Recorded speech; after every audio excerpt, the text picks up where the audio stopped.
Es-tu prêt à Viséo dans ta business et dans ta vie? T'es au bon endroit. Le podcast Viséo rassemble des entrepreneurs de tous les backgrounds. Ce qu'ils ont en commun, un profond désir d'aider les gens et de changer les choses. Salut, je me présente, Tania Marcoux, freelance et formatrice en publicité numérique. C'est en 2020 que j'ai fait le grand saut entre le monde du travail et le monde de l'entrepreneuriat pour pouvoir voyager tout en travaillant. Tout au long de mon parcours, j'ai rencontré des gens qui ont changé le cours de mon histoire et m'ont aidé à passer à travers toutes sortes d'épreuves. Participe à mes rencontres de ton auto ou de ton salon pour une tonne de motivation, de conseils et de changements de perspective. Merci sincèrement d'avoir choisi le podcast Viséo et bonne écoute. Salut, aujourd'hui je te présente mon épisode avec Anthony Guillaume, cofondateur de l'agence marketing web Momentum. Momentum se donne comme mission de devenir partenaire de croissance de ses clients en offrant des services web variés, allant de la production vidéo à la création de sites web et à la création de campagnes publicitaires et organiques. Ayant réussi à passer le cap des 5 ans avec Momentum, Anthony n'en est pas à sa première expérience entrepreneuriale. Il a parti sa première entreprise dès l'âge de 11-12 ans et a saisi les différentes opportunités qui se sont présentées à lui au cours des années suivantes. Dans cet épisode, apprends-en plus sur ses meilleurs conseils pour créer une agence web, la développer, rester motivé et bien plus. Sur ce, bon épisode! Bonjour Anthony, comment ça va aujourd'hui? Salut Tania, ça va? Merci toi? Ça va bien, merci. Donc, nous, on se connaît depuis environ 2 ans. Mais si Ouais. tu vas quelque part cette semaine dans un événement puis que tu rencontres des gens que tu n'as jamais vus par le passé, comment tu te présenterais? Salut, je m'appelle Anthony. Je suis pas trop du genre je fais ci, je suis ça, je suis ci. Mais pour être plus formel, Anthony Guillaume, jeune papa de 2 enfants, comme tu sais, 2 petits Ouais. gars, 3 ans et 11 mois, président de Momentum, agence de marketing web que tu connais aussi, vu qu'on a collaboré ensemble pendant un bon bout, qu'on collabore encore ensemble d'ailleurs. Euh, Puis ancien sportif, dû à la vie. Je suis plutôt rendu avec un dad bod qu'un sportif. Puis c'est à peu près ça. Très, très hâte à la Coupe du Monde qui commence la semaine prochaine. Ou en tout cas, non, à la fin de cette semaine. C'est ça. C'est à peu près en 35 secondes. OK, non, c'est bon, j'adore, c'est très varié comme description. OK, puis si on remonte à il y a, je dirais, peut-être une vingtaine d'années quand tu étais jeune, c'est quoi tes aspirations professionnelles? Est-ce que tu avais un métier que tu voulais devenir, par exemple? Ouais, il y a 20 ans. Attends, j'essaie de faire un vrai 20 ans. Euh, je voulais m'emmener être joueur de soccer professionnel. Naturellement, ça s'est pas passé. J'ai eu un trip plus jeune, je voulais vraiment être pilote d'avion.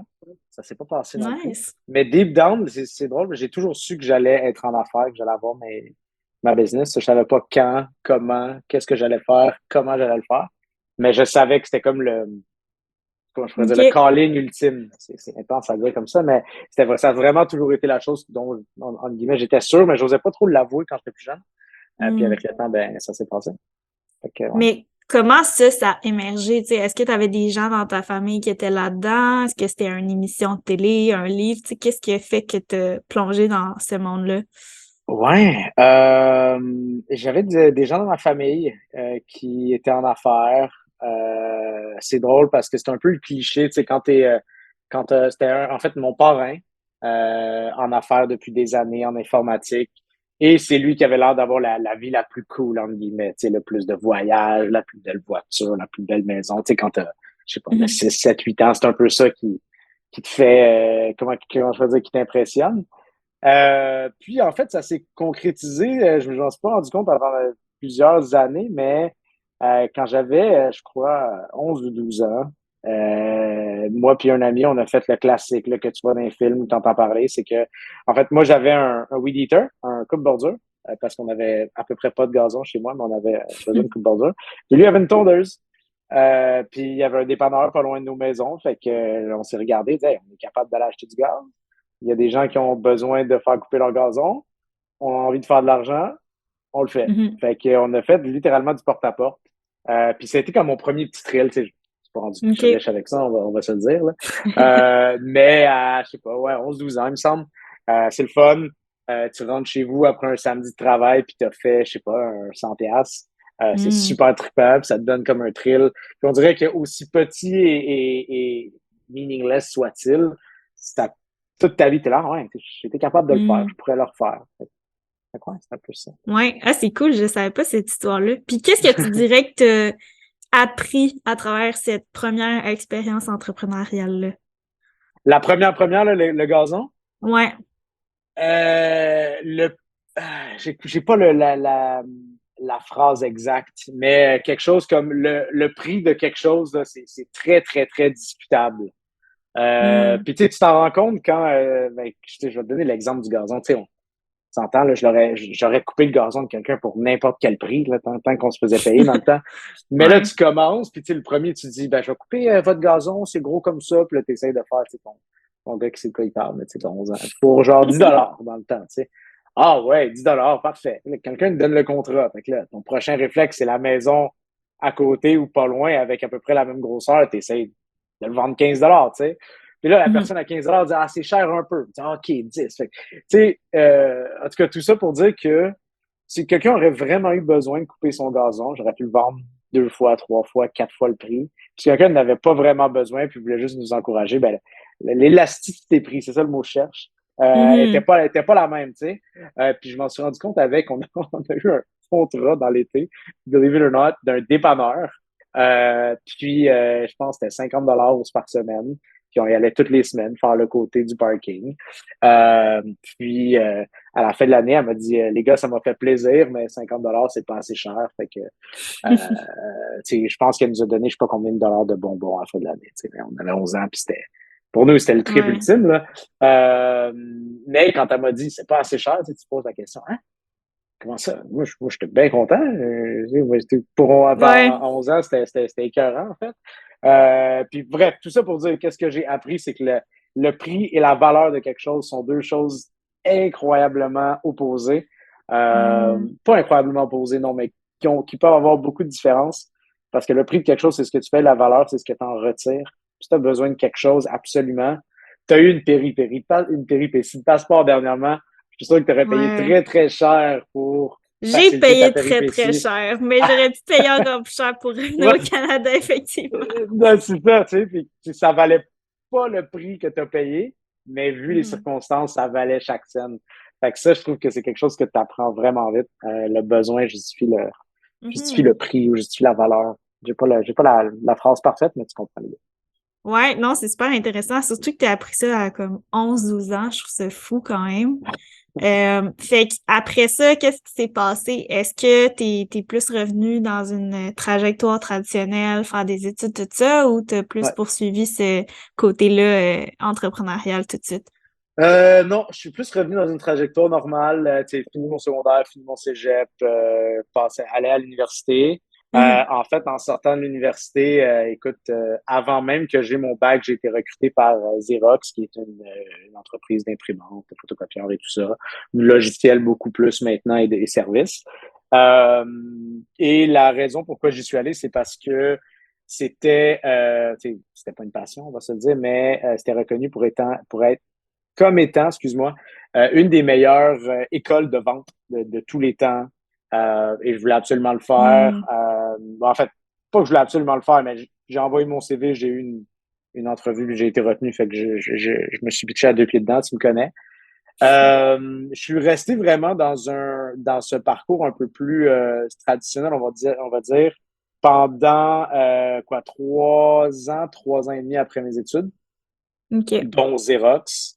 Mhm. Et ensuite, j'ai changé de job, j'ai transitionné vers un rôle plus en marketing. Et en même temps que j'ai eu ce rôle-là, l'histoire de backpack que je t'ai déjà compté, mais je pense que pour les fins du podcast, on va le shorter.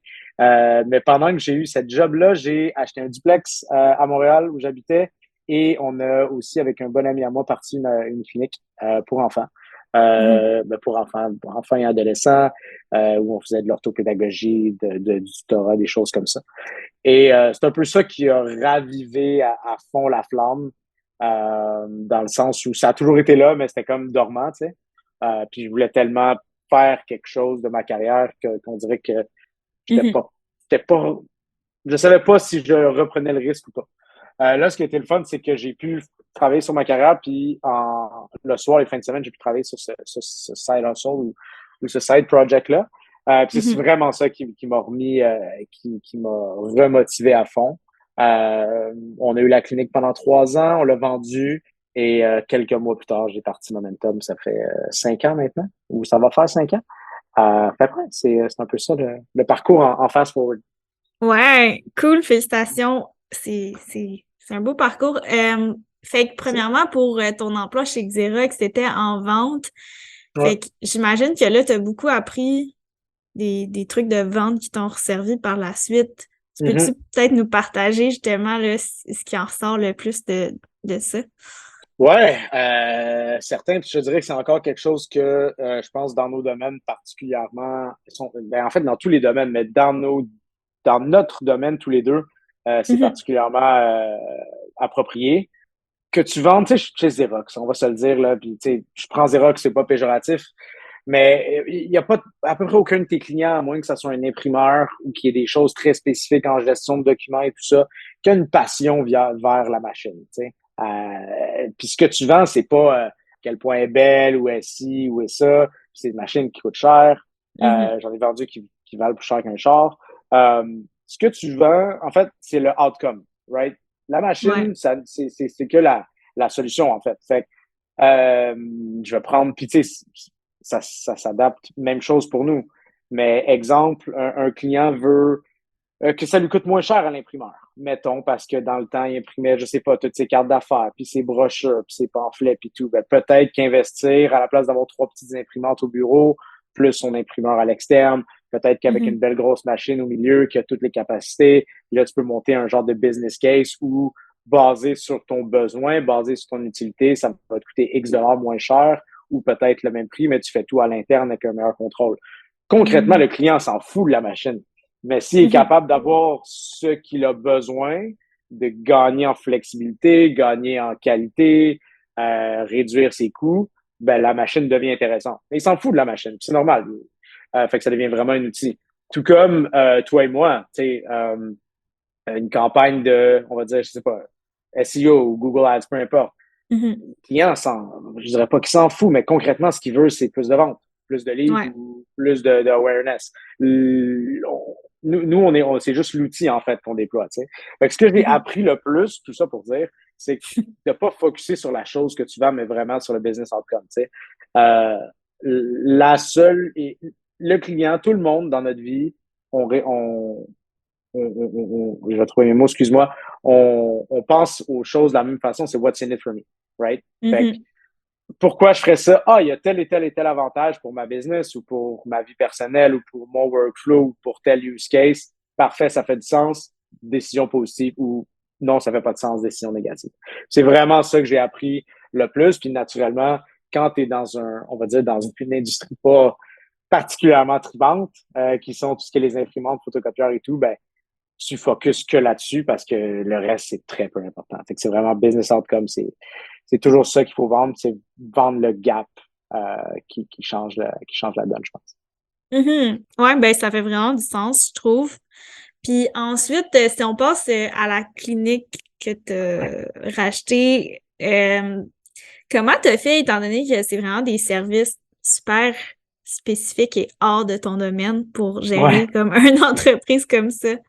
Très honnêtement, ça a bien à donner. C'est drôle que tu dises ça parce qu'en effet, j'avais zéro les skills professionnels pour gérer, on va dire, la partie pratique, là, le front office, Mhm. si tu veux.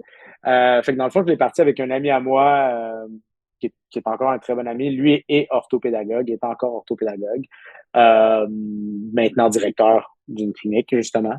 Euh, et ben, ça s'est fait très organiquement. Moi, ce que je lui ai dit, c'est écoute, moi, j'ai pas les capacités pour savoir Mhm.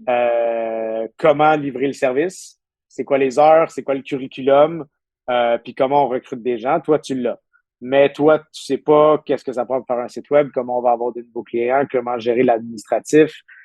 Puis moi, je l'ai. Fait qu'on split ça au milieu. On s'est fait une belle ligne, c'était 50-50 un peu si tu veux. Mhm. Tout ce qui était front office était plus de son côté. Tout ce qui était un peu plus back office à ce niveau-là était plus du mien. Et puis, c'est vraiment comme ça que j'ai pu le faire parce que sinon, si j'aurais pas eu quelqu'un avec cette connaissance-là, cette expertise-là, ça aurait été absolument impossible, naturellement, de gérer une clinique parce que je me, Ouais. je me rappelle, j'ai dû passer une personne en entrevue un moment donné, puis je lui ai dit au début, je lui ai dit, écoute, moi, je vais être transparent avec toi, j'ai aucune connaissance sur la profession. Fait que mon partner est en retard, il va être là dans 10 minutes, on peut parler de ce que tu veux, mais je peux même pas te poser des questions que je crois qui vont être pertinentes parce que je ne le sais pas. Fait qu'on Ouais. on a vraiment fais ce que dans quoi t'es bon toi, moi je fais dans quoi je suis bon, puis ça a été un très bon OK. match. Ben, c'est bon, ça nous aide à comprendre d'abord. Puis Ouais, ouais. d'abord, au niveau marketing, comment ça fonctionnait? Comment ça fonctionne du marketing pour un commerce physique comme ça pour les gens qui se demandent? Ouais, ben tu sais quoi, c'est une clinique de service, hein. Fait que Ouais. c'est pas vraiment du drive-to store ou des choses comme ça, mais notre marketing était très simple. C'était purement du SEO puis du Google Ads. Pourquoi? Ben, on avait un service très précis qui répondait à une problématique dans les écoles ou pour les parents. Mhm. Fait que le marketing, on savait que dans un premier temps, on n'avait pas de budget pour le faire, et il n'y en avait pas tant le temps. Tout ce qui était, on va dire, brand awareness, c'était un peu, je dirais pas que c'était inutile, mais c'est pas ce qu'elle nous ramenait des nouveaux clients, ou en tout cas pas dans un horizon de temps qui avait du bon sens au début. Fait que c'était vraiment de capitaliser sur les recherches qui étaient clés. Donc, tu sais, Mhm. orthopédagogue à Montréal, tutorat à distance et les deux, trois services qu'on avait. Fait qu'on a vraiment focusé 100% là-dessus. C'est en fait comme ça que je me suis rendu compte que je pouvais le faire pour n'importe quelle entreprise. J'étais directeur marketing dans une compagnie d'IT à ce temps-là. Puis le soir, je devenais comme directeur marketing d'une clinique dans laquelle j'avais aucune connaissance en termes de, de, de, Mhm. de curriculum ou de capacité professionnelle, tu sais. Fait que j'ai comme eu le déclic qui s'est passé de, OK, peu importe la compagnie, peu importe, tu sais, je suis capable de m'adapter, comprendre la réalité d'affaires, comprendre la réalité du client, dans le fond, euh, Mhm. puis, puis adapter la stratégie marketing par rapport à ça. Et fait que c'est où tu dirais que tu as le plus appris en termes de marketing web? Est-ce que c'est plus avec ton entreprise, dans ton emploi, à l'école, en ligne peut-être? À travers le temps, définitivement en ligne et avec l'entreprise. La première est maintenant Momentum, mais Momentum, ça a été différent, j'avais quand même une certaine expérience. Hmm. Comme tu sais très bien, je suis un gros fan de tout se retrouve sur pas mal tout ce qu'on veut dans la vie est sur Google ou YouTube, il suffit de chercher. Mhm. J'exagère un peu, mais fait que je consomme quand même pas mal de contenu, là, que ce soit des forums, des articles, des vidéos, quand j'ai un pépin ou quand je veux faire quelque chose puis j'ai besoin de trouver une solution. C'est beaucoup comme ça que moi j'apprends. Euh, mais sinon, naturellement, c'est quand t'as un problème puis voici telle piste de solution ou telle piste de solution. Puis c'est quand tu le fais. Je pense qu'il n'y a pas de meilleur apprentissage que d'avoir les deux mains dedans. Fait que je dirais quand j'ai été face au problème, que ce soit à mon emploi, dans le temps, à la clinique ou même avec Momentum depuis 5 ans, des fois, t'arrives devant quelque chose, il n'y a pas de solution, puis c'est là que tu apprends à vitesse grand V. Hmm. Ouais, c'est vrai. Je te crois. Je t'ai vu là, tester et plein de choses. Fait que c'est sûr que c'est une super bonne façon d'apprendre. Maintenant, si on passe justement à Momentum, Ouais, comment tout ça est parti? Ben là, tu sais, t'as parlé que tu as eu un flash, tu t'es rendu compte que tu étais capable de développer toutes sortes ouais. d'entreprises en ligne, mais concrètement, c'est quoi comme les étapes clés qui t'ont permis de bâtir cette entreprise-là? Ouais, ben dans le fond, en même temps, quand j'avais la clinique, j'étais directeur marketing dans une firme d'IT, fait que j'étais une équipe de un. Fait que je faisais un peu de Mhm. tout. Tu sais, autant gérer le print, les cartes d'affaires des représentants, que gérer le site web, le SEO, les ads. J'ai travaillé avec 4 agences en 3 ans. Les 4 mandats ou les 4 agences, ça n'a pas bien marché. J'espère que c'était pour moi le client difficile, là, mais peut-être. Fait qu'il y a comme eu écoute, pourquoi est-ce que eux sont pas capables de le faire? Pourquoi est-ce que les attentes versus la livraison il y a tant un gap? Fait qu'il y a comme eu ça qui a commencé à créer un OK, mais si moi je le fais, qu'est-ce qui se passe? Je le faisais pour une agence, excuse-moi, pour la clinique en même temps. Ça a donné, tu connais Steven, mon partner chez Momentum, Mhm. ça a donné que j'ai engagé Steven dans le temps qui était freelance en vidéo pour un mandat, puisque j'étais directeur marketing parce qu'on voulait faire un truc vidéo. Et puis, on est allé luncher, puis ça s'est passé un peu comme dans un film, comme, t'as peu, moi je veux faire du web, toi tu fais de la vidéo, web, vidéo, ouais, il y a de quoi, là, on peut faire quelque chose avec tout ça. Fait que les discussions ont un peu commencé comme ça. Et puis, je pense que 3 semaines plus tard, je remettais ma démission. L'idée était faite. Et ce qui a aidé, c'est qu'en fait, mon employeur, dans le temps, est devenu notre premier gros client. Il nous a permis on va dire, d'avoir de l'oxygène pour se récupérer une base de clients. Et par la suite, Mhm. on a pu évoluer, on a pu grandir. OK. Puis, qu'est-ce que c'est Momentum aujourd'hui? Moi, je sais, mais je te pose la question pour les Ouais. gens qui nous écoutent aujourd'hui. Ouais, ben écoute, Momentum, une agence de marketing web pour être simple et efficace. On fait, je dirais pas un peu de tout, mais en fait, notre mission, c'est vraiment de devenir un partenaire de croissance au niveau numérique, comme tu sais. C'est drôle de te le dire à toi, mais je sais Ouais, qu'on je sais. Pas on parle grave. à d'autres comme ça naturellement. On a un gros focus sur tout ce qui est les campagnes de performance et la suite HubSpot. Donc, SEO, paid, HubSpot au niveau de l'automatisation marketing, de la gestion du CRM. On a une belle pratique de site web aussi et naturellement une belle pratique de contenu avec tout ce qui est autour de la vidéo. Euh, on est assez, je te dirais, diversifié comme ça. Là. On a eu d'ailleurs ces discussions-là dans le passé. Fait qu'on n'a pas, comment je peux dire, d'ambition d'ajouter à notre nombre de services, entre guillemets, mais c'est vraiment de devenir un partenaire pour nos clients, puis de pouvoir les accompagner sur le plus de fronts possible en numérique pour les aider à atteindre leurs objectifs, qui historiquement ont toujours été vente ou lead et qui Hmm. depuis 2 ans ressemblent, il y a beaucoup plus d'awareness et il y a beaucoup de marques employeurs. Fait qu'on se retrouve à faire des mandats à ce niveau-là aussi. Ce qui est intéressant, qui est un défi différent. Puis ouais, c'est in a nutshell, c'est à peu près ça Momentum. Une petite équipe, mais on travaille fort puis on livre des résultats. Yes. Cool. Fait Yeah. que, c'est quoi depuis les 5 ans que tu travailles sur cette entreprise-là que tu as trouvé le plus difficile? Ah, ça, je dois tellement te faire rire parce que tu le sais tellement. Je dirais pas que ça a été le plus difficile en théorie, mais ça a été le plus difficile en pratique. Ça a été de vraiment apprendre à déléguer. Mhm. Tu le sais, j'ai toujours eu les mains dans à peu près tous les projets. Puis à un moment donné, veux pas, tu te rends compte que tu n'as plus assez de temps pour tout faire. Je suis devenu père aussi. Naturellement, ça te fait remettre en question ton investissement de temps dans la vie. Ouais. Et euh, déléguer ne semblait pas être un problème. Puis là, ça l'est plus.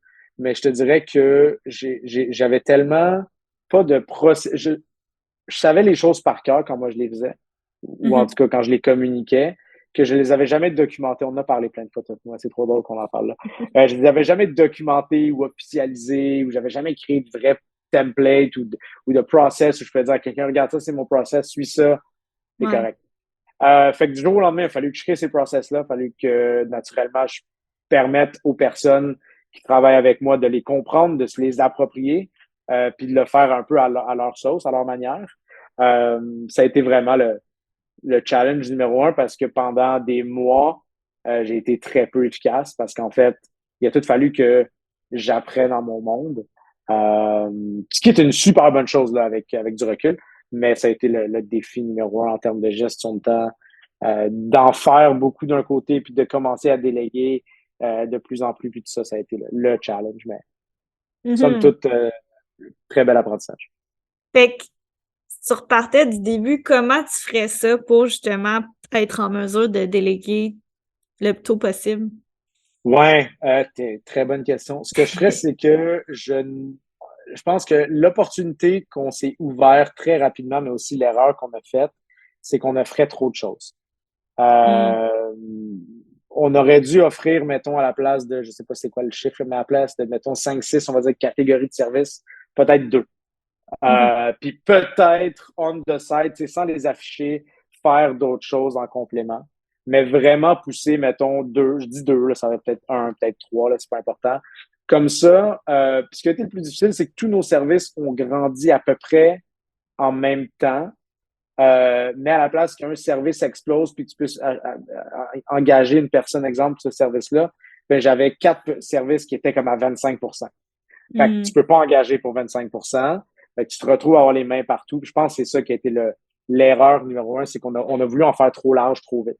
On aurait dû être plus niche, plus précis, s'approprier, mettons, un, deux services, prendre quelqu'un à l'interne pour gérer service un ou deux, ensuite travailler sur le 3, etc., etc. Je pense que stratégiquement, ça aurait été le meilleur move à faire. Mhm. Ouais, je pense que ça fait du sens. Puis maintenant, niveau acquisition de clientèle, comment ça s'est passé? Puis ce serait quoi, là, aujourd'hui, ton meilleur truc à ce niveau-là pour quelqu'un qui a un service, soit en marketing ou autre domaine similaire à Ouais. vendre? Puis que moi, ce que j'entends beaucoup dans les gens qui se partent là-dedans, c'est que c'est cette partie-là, c'est la difficulté de trouver des clients. Fait que toi, je Mhm. sais que c'est pas vraiment un gros issue dans ton cas. Fait que c'est Non, quoi en effet. tes secrets? Mes secrets, que j'ai pas vraiment de secrets, je suis un gros fan de la méthodologie inbound d'HubSpot. Puis Ouais. toute la business a été partie comme ça, tu le sais, je pense que j'ai dû en parler 3500 fois. Nous, beaucoup, à peu près toute l'acquisition est basée sur du SEO. Euh, le défi avec ça, c'est que ça a pris longtemps avant que ça commence à rentrer. Maintenant, ça rentre constamment. Fait que c'est, je dirais, le premier avant, ce qui marche bien pour nous. Une Mhm. chose qui, je crois, tu fais très bien en ce moment et que c'est notre plus grosse erreur chez Momentum, faute de temps, faute de peu importe les excuses qu'on va trouver à l'interne, c'est que je pense que, surtout avec les capacités qu'on a, nous, à l'interne, c'est que pourquoi est-ce que j'ai pas encore un podcast vidéo et un podcast audio, YouTube plus Spotify, Apple Music, etc. Je ne sais pas pourquoi, j'ai aucune bonne excuse. Mais je pense que c'est aussi simple que livrer de la valeur. Puis cette valeur-là va revenir à travers un sentiment de réciprocité. C'est la Mhm. base du inbound, c'est la base des blogs. Euh, Puis je pense que l'acquisition se fait de la meilleure façon organiquement comme ça. Parce que je demande pas à personne, j'ai eu la chance de pas avoir fait un cold call ou un cold email depuis que Momentum est ouvert. Après, Mhm. est-ce que Momentum serait plus grand si j'en avais fait? Certes, pas probablement. J'ai pas fait de démarchage. Euh, mais tout vient, puis tout vient organiquement. Ouais. Ça se fait pas tout seul, ça prend une stratégie. Il y a quand même des choses en arrière. C'est pas juste de le penser puis ça va se passer. Mais je pense que c'est la meilleure acquisition de clientèle.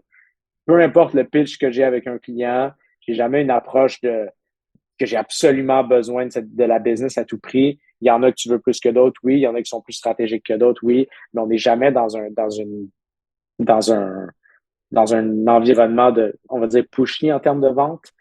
Puis Mhm. on veut que ça se fasse organique, on veut que ça soit quelque chose qui est naturel. Euh, Ouais. Fait que c'est vraiment comme ça que ça se passe pour nous. On a eu la chance aussi de partir avec un réseau de contacts chacun. Ça nous a Mhm. aidés. Bon, avec toi, là, on connaît du monde également. J'ai été directeur à la Jeune Chambre de commerce. Le réseau est extrêmement important. Puis ensuite, on a eu, comme tout le monde, un peu de bouche à oreille de clients existants qui s'est manifesté. Puis je pense que c'est une chose que ça, les gens font pas assez. Puis avec du recul, même nous, on le fait pas assez. T'sais, on a peur de demander. Tu sais, mettons, Ouais. là, tu as fait une turbo job pour un client, peu importe ce que tu fais ou ce que tu vends. Ça fait, je sais pas, 6 mois que tu travailles avec le client, puis ça va bien, puis vous avez une belle relation. Tout le monde, ou à peu près tout le monde, est gêné de faire Hey, tu connais-tu quelqu'un dans la même situation que toi que je pourrais aider? Puis là, peut-être que tu peux donner un incentif, un incitatif, excuse-moi, à ton client. Euh, Bref, si c'est quelque chose que je pense qu'on devrait tous faire un peu plus sans être overly salesy. Mhm. Mais je pense que c'est quelque chose qu'on peut tous aller chercher. Je suis convaincu que nos clients ont des futurs clients à nous, qu'on n'a juste Ouais. jamais posé la question, on n'a jamais eu l'introduction encore. Non, c'est vrai, puis moi aussi, on dirait que j'ai peur là, d'aller dans dans cette C'est fou, avenue-là, hein? alors que au final, tu sais, je veux dire, si on fait du bon travail, ça devrait se faire naturellement, puis je pense que c'est un excellent canal. Ouais, On a parlé de SEO, mais moi, je ouais, comprends ce que tu dis parce que je baigne dans le marketing web, toi c'est aussi, mais vrai. là, je me disais, ouais, OK, il y a peut-être des gens qui en ce moment sont un petit peu perdus. Fait Ouais. que, peux-tu nous, très rapidement, peut-être expliquer c'est quoi le SEO, puis en 2022, c'est quoi concrètement l'affaire en SEO qui va avoir le plus d'impact? Right. Oui, tu as raison. Les deux, on est tellement là-dedans. Fait que le SEO, écoute, c'est du référencement organique, c'est Search Engine Optimization. En fait, ce que c'est de créer du contenu ou d'optimiser des pages web pour se positionner sur Google devant des recherches pertinentes. Et je pense que la grosse erreur que les gens veulent faire avec le SEO, c'est que les gens pensent au SEO comme ils vont penser, exemple, à Google Ads, où tu vas bider sur, et j'avais une clinique, orthopédagogue Montréal. Euh, sur Google Ads, ça coûte X dollars quand tu le clic, puis tu vas peut-être avoir le client, puis c'est un petit peu trop simpliste ce que je dis, mais tu peux te positionner assez rapidement. En organique, ça va être plus compliqué, puis ça veut pas nécessairement dire que c'est ta seule façon d'obtenir un client en orthopédagogie qui était dans le temps. Il y a peut-être une meilleure façon qui serait d'écrire un article de blog sur 4 trucs pour les devoirs en mathématiques. Tu sais, je dis n'importe quoi, mais je pense que ce qui marche le mieux du inbound puis du SEO, c'est tout simplement d'aider nos clients potentiels avec du contenu de qualité. Notre contenu de qualité, s'il est bien monté, si la stratégie autour, puis naturellement, s'il est optimisé, Google va se ranker et on va acquérir des gens comme ça. Si je ne veux pas d'idée d'industrie là tout de suite, là, mais exemple pour la clinique, c'est des articles autour de l'éducation, puis des trucs pour étudier, puis des choses comme ça qui marchaient. Euh, Là, pour Momentum, c'est la même chose. C'est des articles comme ça, puis c'est certaines pages clés qui répondent à des recherches qu'on a mis en place. Pour nos clients, c'est souvent ça. Ben, c'est tout le temps ça aussi. Fait que, ouais, in a nutshell, c'est un peu ça la stratégie de SEO euh, qu'il faut emprunter. C'est vraiment de se positionner sur des termes de recherche que nos clients potentiels vont chercher. Mhm. Et comme ça, ben, tu crées de la réciprocité. Les gens vont lire ton article, peut-être en diagonale, peut-être au complet. Ils vont être sur ton site. Tu as une occasion de leur parler. C'est un peu comme ça. C'est un peu un numbers game, en fait, d'attraction. OK, super, ça fait du sens. Puis, je sais que tu as pas mal développé l'équipe au cours des dernières années. Mhm. C'est quoi la meilleure façon que tu as trouvé pour structurer à l'interne? Ouais. En ce moment, écoute, c'est pas compliqué. Ce qu'on a voulu faire, en fait, c'est un peu comme créer un team lead au minimum pour chaque pilier. Fait qu'une personne en web, quand je dis en web, là, c'est en design, développement web. Une personne en organique, une personne au niveau de tout ce qui est la pratique HubSpot, qui est entre guillemets encore moi là, pour 50% de ce qu'il faut. Au niveau de la vidéo, on a 2 personnes, je te dirais, forts à ce niveau-là, puis une personne au niveau du paid. C'était vraiment pour nous créer dans un premier temps ce core team pour asseoir nos bases, puis ensuite continuer à pouvoir recruter dans chacun des éléments au besoin.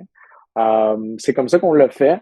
Ça a été assez challengeant depuis la fin de la COVID parce que, ben, pénurie de main-d'œuvre, Mhm. comme tout le monde. Mais c'est ce qui marche. Puis je pense que les gens cherchent à être motivés souvent par quelque chose d'un peu plus grand qu'eux-mêmes. Fait que pouvoir avoir ton département ou un peu avoir ta business dans une business, Mhm. c'est quelque chose qui marche assez bien. Cool. Puis comment tu vois ça évoluer? Mettons qu'on se projette là, dans les prochaines années. C'est quoi Mhm. à toi puis Steven, là, vos ambitions, si tu peux les partager?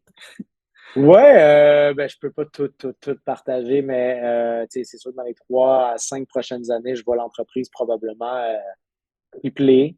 Je nous vois beaucoup plus intégrés avec des clients. Je vois vraiment la différence entre, puis c'est pas pour être péjoratif ou quoi que ce soit, mais entre quand tu fais plein de mandats disparates, que ce soit avec des gros ou des petits noms, là, Mhm. ça ne crée jamais la synergie ou les résultats que ça peut créer avec une personne ou avec un client où tu fais plusieurs choses. Tu sais, quand on a la chance de toucher à la stratégie, aux Mhm. outils, au SEO d'un côté, puis au Google Ads de l'autre, puis qu'on peut faire du contenu vidéo, puis qu'on peut vraiment faire plein de choses avec un client, puis qu'on devient vraiment, on fait un peu partie de l'équipe. On est comme une équipe externe pluguée à l'équipe interne.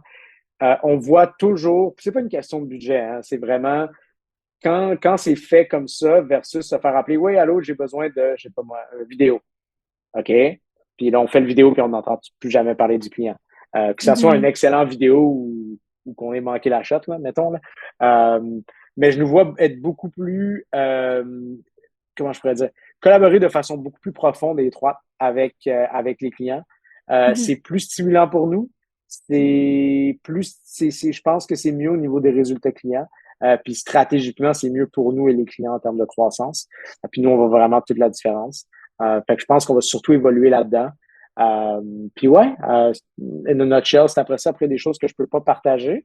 J'espère que ça va se concrétiser. Peut-être que tu m'inviteras dans 3 ou 5 ans pour Viséo, toi, saison quelque chose quand tu seras Saison rendu là. 15. Non, je sais Saison pas. 15.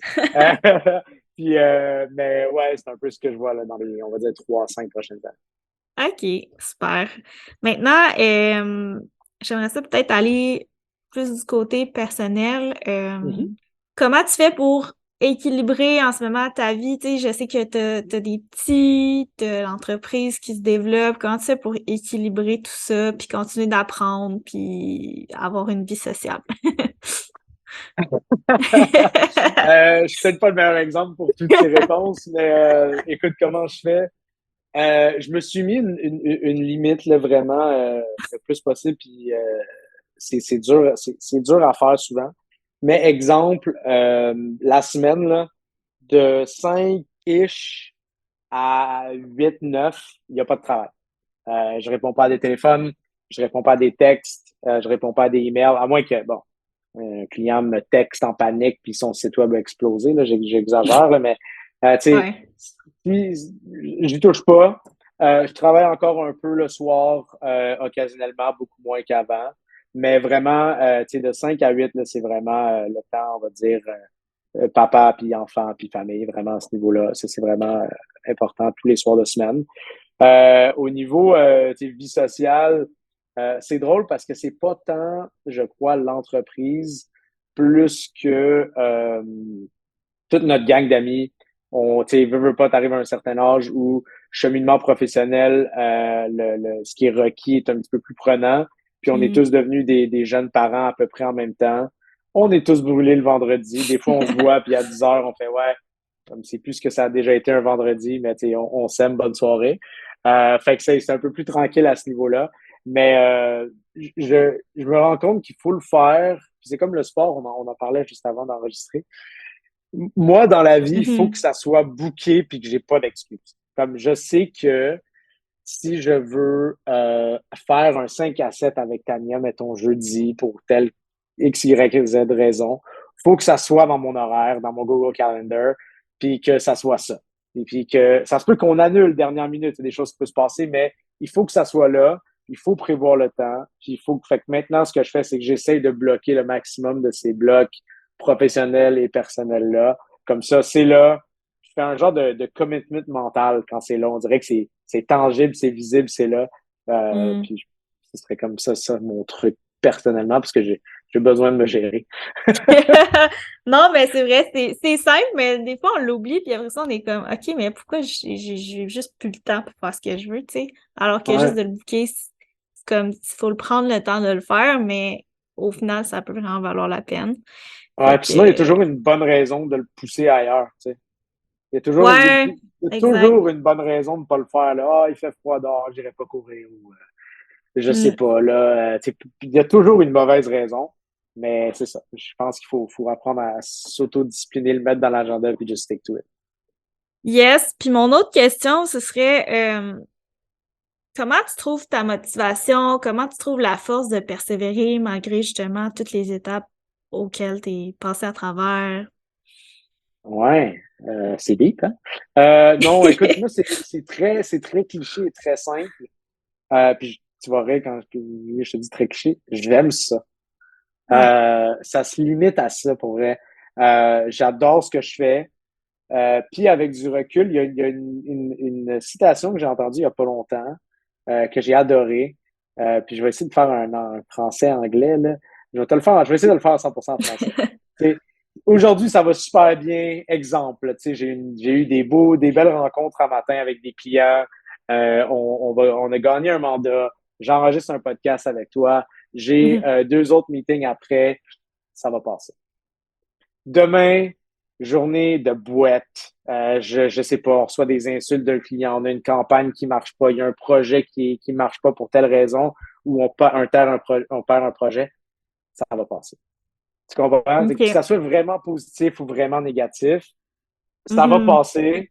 Garde ta tête, rester humble, rester groundé, continue à avancer. Puis prendre. Tu sais, on s'en rend pas compte. Là, des fois, perdre un deal ou perdre un client ou peu importe quelque chose de négatif, ça peut être tellement une excellente occasion là, en termes de formation personnelle. Là. Mm. Ça peut être hyper formateur. Si tu donnes la chance de OK, tu vis avec, là, avec tes émotions sur le moment, fine, c'est normal. Mais 2 jours Mhm. plus tard, regardez, OK, qu'est-ce qui s'est passé? Pourquoi ça s'est passé? Comment j'ai réagi? Est-ce que je suis satisfait avec ça? Puis si tu l'es, fine, mais si tu l'es pas, OK, est-ce que tu aurais pu faire des choses différentes? Euh, Ce serait comme les 2 motivateurs, je dirais, tous les jours. Ouais. Ben, non, je pense que c'est important aussi de se le rappeler, là. Je pense qu'on vit toutes des journées, des fois, un petit peu plus difficiles. Moi, ça m'arrive des fois, j'ai beaucoup trop de meetings, puis on dirait que tous les logiciels décident de briser en même temps, puis je suis comme, OK, tu sais, demain, ça va aller mieux. Puis comme, des fois, c'est juste aussi de, comme, fermer l'ordi, prendre une petite marche, revenir, puis on dirait que ça calme les choses. Fait Ouais, que, vraiment. Puis tu sais, c'est la même chose si tout va bien, là. Et si tu as une journée où tout va ouais. super bien, tout va, tu sais, tout est dans le vert, là. C'est de pas t'enfler la tête, là. Regarde, ça va aller Hmm. mal, là. Inquiète-toi pas, ça va aller mal. Ça s'en vient. C'est peut-être demain, c'est peut-être la semaine prochaine. Il va y arriver quelque chose. Ouais. Tu sais, fait que ouais. This too shall pass. Je me rappelle pas la citation, là, mais ça va passer. Tu sais, c'est vraiment, là, je me garde toujours ça en tête, hein. Non, c'est bon, je me dis, ça serait un bon background à avoir sur sur nos ordi, tu sais, comme à chaque fois Quand on voit même, ça. hein? Je vais peut-être me le faire, Fait hein? que, sinon, est-ce que, puis c'est correct si t'en as pas, mais je demande tout le temps à mes invités, est-ce qu'il y a un livre ou un podcast, comme une ressource qui t'a comme vraiment beaucoup aidé dans ton cheminement entrepreneurial? Aider, il y en a plein de petits, mais il n'y a rien comme je te Ouais. dirais de méga standalone. Mhm. Il y a une couple d'années, je suis tombé, je sais que pas tout le monde qui l'aime, là, mais je suis tombé sur les livres de Gary Vaynerchuk.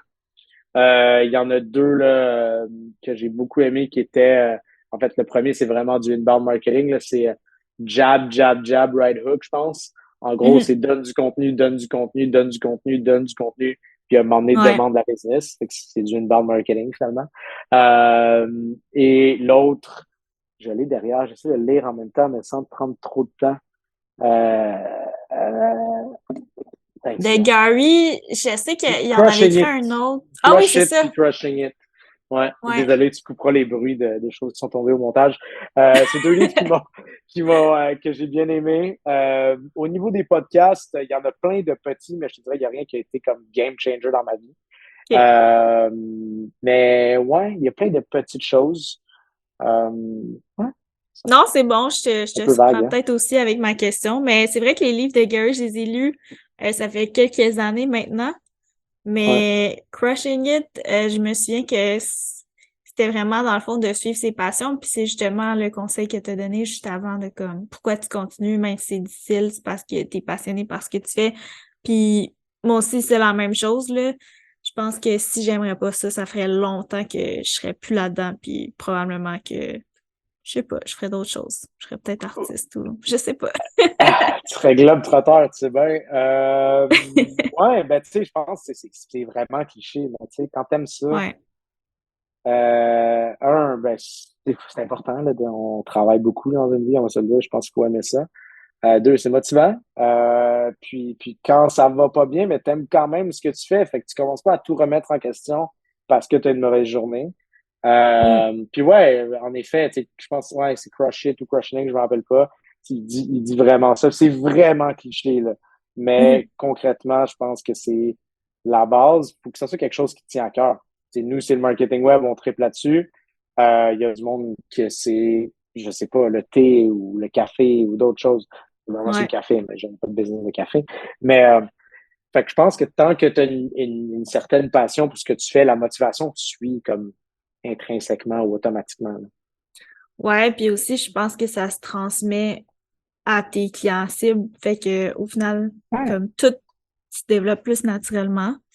Exact. So, OK. Puis, c'est où que les gens peuvent te retrouver s'ils veulent en savoir plus sur toi, sur Momentum? Oui, momentum.co, momentum avec deux M à la fin, .co, oui. Pourquoi pas .ca ou .com. J'ai un paquet d'anecdotes pour vous conter ça. Ça me fera plaisir de vous la conter. Sur LinkedIn aussi, Anthony Guillen sur LinkedIn.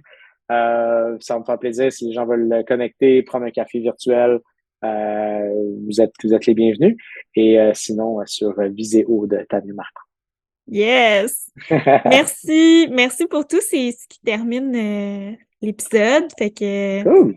c'était super intéressant d'en savoir plus sur ton histoire, même si je t'avoue, j'en connaissais quand même une bonne partie, mais ça me fait toujours plaisir de partager justement là, les gens que je côtoie aux gens qui écoutent le podcast. Fait que, puis sinon, ben, bonne continuation. Je pense que Momentum est super parti. T'as dépassé le 5 ans, là, tu sais, qu'on dit qui est comme le plus difficile. Fait que je pense que ça va super bien aller pour la suite. Ouais, merci. Que j'espère que ça va continuer de bien aller pour Momentum. Merci de l'invitation. C'était le fun, en effet, d'avoir fait ça, même si on se connaît bien off the record. Écoute, au plaisir. Puis, tu sais, bon succès à toi avec Ascension, avec tes projets perso, avec Viséo. Puis c'est ça. Merci de m'avoir invité. C'était bien le fun. Un gros merci d'avoir écouté mon épisode avec Anthony. Voici maintenant 3 choses que tu peux retenir de celui-ci. Premièrement, si tu veux créer une agence web, apprends à déléguer, ça va être super important pour pouvoir croître par la suite. Deuxièmement, ne sous-estime pas le pouvoir d'une bonne stratégie organique. C'est vraiment ça qui a permis à Momentum de se développer au cours des dernières années. Et troisièmement, fais ce que tu aimes parce que c'est ça qui va te permettre de passer à travers les épreuves les plus difficiles. Merci du fond du cœur d'avoir écouté le podcast Viséo. Ton défi est maintenant d'intégrer au moins une chose de cet épisode pour qu'il puisse faire une différence dans ta vie ou dans ton entreprise. Partage le podcast et tag moi et mes invités pour qu'on puisse aider encore plus de gens à changer le monde. Si tu veux en savoir plus sur mes services en publicité, rendez-vous sur mon site web taniamarcou.com. Sur ce, lâche pas, t'es capable et on se retrouve dans le prochain épisode.